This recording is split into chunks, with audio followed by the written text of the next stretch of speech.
Hey everyone, I'm back and today we have 6 movies to review because I don't know why, I just didn't feel like reviewing these, and some of these I don't have much to talk about.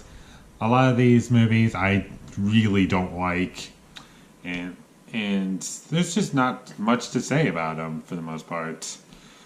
So I'm just gonna start talking about all the movies I saw that I haven't reviewed up until this point, and I'll talk about all of them except for First Man, because that's the line where I'm going to stop talking about movies because I want to give First Man its own review.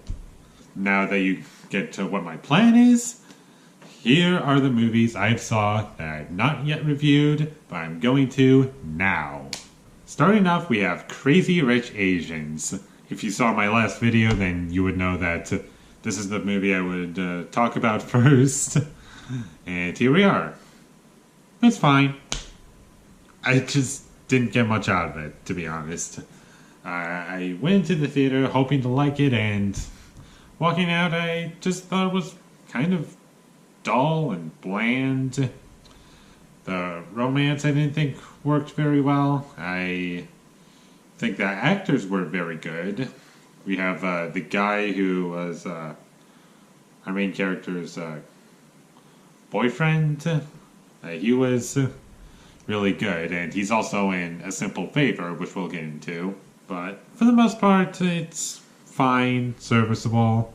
It's a romantic comedy, except the biggest problem I had with it was whenever it's trying to be that, it's not very good.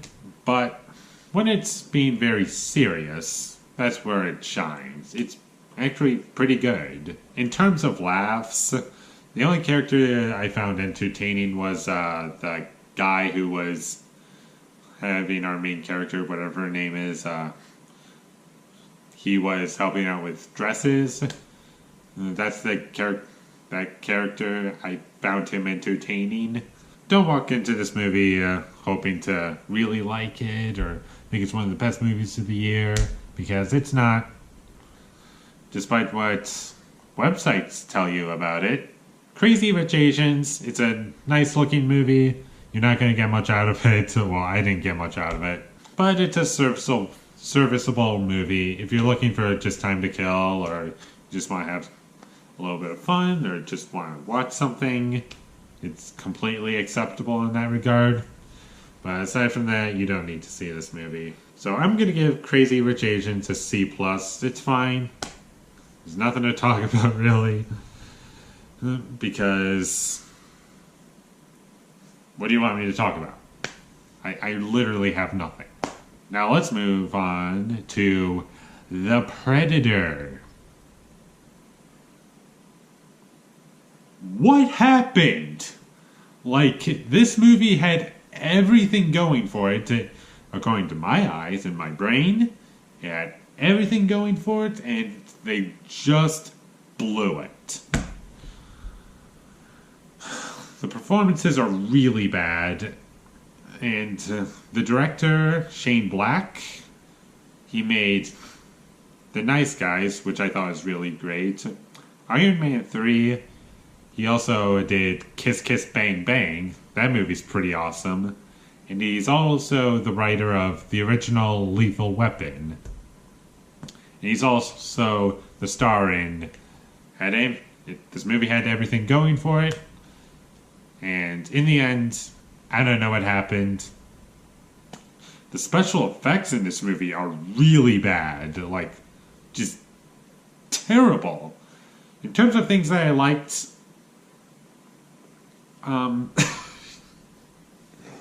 Oh, what did I like? Oh. I guess anything that involves the Predator or the mythology, if you would call it that. I think that's what you would call it. Like how predators are, and how they work, and what they see.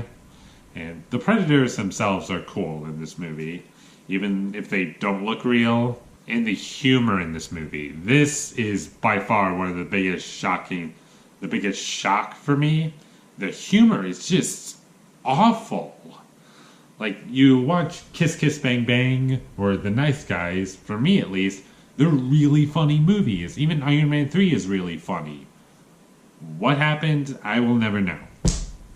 I maybe laughed, I think, like 1 or 2 times. That's it. And the plot of the movie, who cares? You're not gonna see this movie. So there's The Predator. That's all the time I'm giving it. It's getting a D. Because it sucks. Don't watch it. Along with Peppermint. I have nothing good to say about this movie.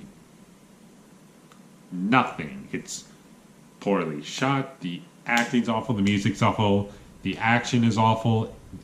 Nothing anyone does makes any sense. This movie is just a gigantic train wreck of garbage. If a train was filled to the brim with garbage, just going at you like 100 miles an hour and slammed into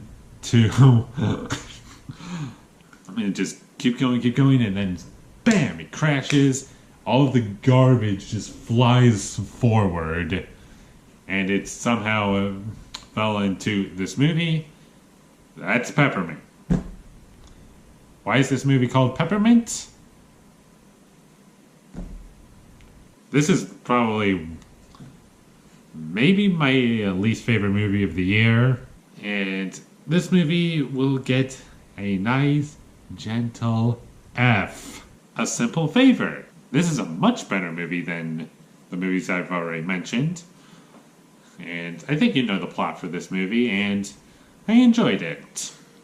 It's not great, it's not a masterpiece, it's not too good of a movie, but the good things are Blake Lively is excellent. You have the guy from Crazy Rich Asians. He's in this movie, and he gives a really great performance.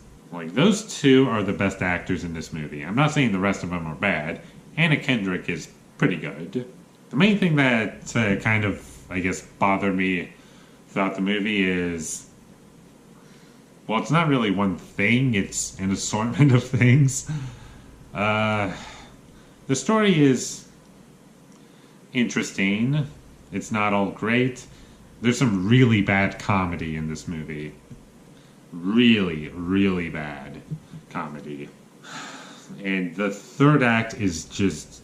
it's a mess. I don't... when we got to the third act, I had absolutely no idea what was happening. It was literally like the writing was just not even on the wall, just in thin air. I don't even know what that means. A Simple Favor, it's decent. It's got good performances in it. The story is interesting for the most part. The only times it doesn't work for me really is just sometimes in the script, and some of the direction is bad. And there's some other things in there. But I think I kind of forgot at this point because I haven't seen this movie in a while. The House with a Clock in Its Walls. It was fine. For a kid's movie, I guess it's not bad. There's literally nothing to talk about this movie. I haven't seen any of Eli Roth's previous movies. I think I know some of them. One of them was, I can't remember if it came out this year or last year, Death Wish, starring Bruce Willis. I didn't see that. And he also made the movie, The Green Inferno. That's it, The Green Inferno. I didn't see that either. But this movie's not bad. The characters are well written. The acting's pretty good. And the house that this movie takes place in, it's really cool. There's some neat stuff in here. The worst parts of this movie is when it goes generic. Like, oh, this kid is only being nice to people when he doesn't have any power. And there's a second act low point in this movie that didn't need to happen because according to a script, you need to have a second act low point. And it's just stuff like that that doesn't work for me. And there's some bad humor in this movie, but there's also a lot of not bad humor, but just chuckle humor. So there's a house with a clock in its walls. I don't have much to say about it. But go see it. Last up is A Star is Born. Now, normally I would say all the positives first, but I'll go through all the bad stuff first. And my biggest complaint with this movie is that it feels like two movies. And the first movie is Bradley Cooper's character getting Lady Gaga's character into being a star, making her bloom, or like making a star out of her because he sees talent in her. And the other movie is that Bradley Cooper's character has depression, and well, neither of those two stories are bad. When you put them together, it doesn't always work. And that's one thing, but another reason why it doesn't work for me is the pacing. I don't mind a movie that's slow, but this movie really pushed it for me because it felt like a bunch of scenes were going on for too long, and it just didn't work at all for me. The rest of my issues are just little things. Like, some of the lighting is bad, some of the acting is bad. Just little moments that didn't work for me. Bradley Cooper's great, Lady Gaga's great, and the standout in this movie for me is Sam Elliott. Like, was that him? That was a big shock, a big shocker for me to see. Was Sam Elliott. He was really, really great in this movie. And all the singing in this movie is great. The music is, wow, the music is fantastic. I don't think the bad stuff in this movie takes away from the good stuff in this movie. And there's a lot of great things about this movie. Even if some of it's not flowing too well, probably as it should, it's still very good. And I'm going to give A Star is Born a B+. It's not one of the best of the year for me, but I'm glad it is for a lot of people. There are all the movies I saw, and now I'm all caught up. We have First Man left to talk about, and I'm going to post that up when I get to it. I'll try not to delay it too long. But until I do that, thank you for watching my videos, as always. If you enjoyed me talking about all of these movies, be sure to leave a like and comment down below what you thought of any of these movies down below. And all my social media will be in the description down below. Follow me there. And last but not least, subscribe to be a part of Foley Nation. And I'll see you when I get my next review up. And until then, thank you for watching and have a great day.